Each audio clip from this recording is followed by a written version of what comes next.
Rahul was a 19-year-old boy who moved to a small town for his studies. He rented an old room in a lonely house at the edge of town. Before handing him the keys, the landlord said only one thing: "Whatever happens, never look under the bed after midnight." Rahul laughed. He thought the old man was joking. The first night was normal, but exactly at 12 a.m., knock, knock, knock, someone was knocking at his door. Rahul got up and opened it. No one was there. The hallway was empty. He brushed it off and went back to sleep. The second night, the knocking returned, but this time it wasn't at the door. It was coming from under his bed. Scratch, scratch, scratch, like someone was crawling beneath it.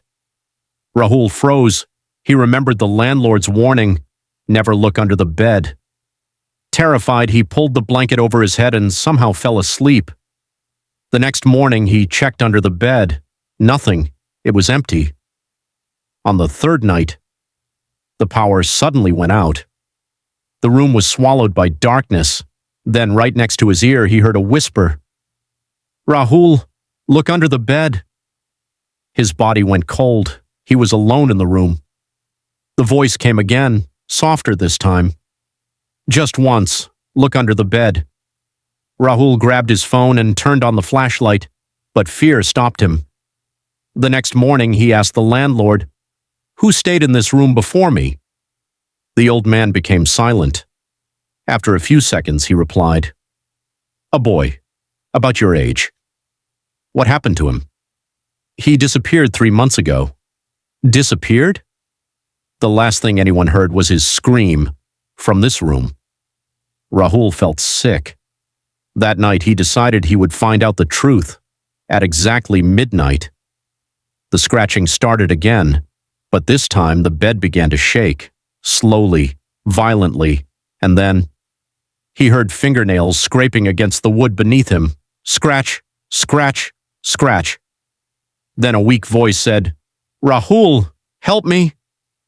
Gathering all his courage, Rahul slowly bent down and pointed his flashlight under the bed, and what he saw made his blood freeze. A boy was lying there, staring at him, the terrifying part. The boy looked exactly like Rahul. Same face, same eyes, same clothes. The boy smiled and whispered, "You finally looked." Suddenly, the flashlight went out. The room filled with Rahul's scream. The next morning, the landlord stood outside the room. It was empty. Rahul was gone. But from under the bed, a soft voice could be heard. "Send someone else. I'm lonely." And from that day on, anyone who stayed in that room at midnight heard the same whisper, "Look under the bed." And whoever looked never came back.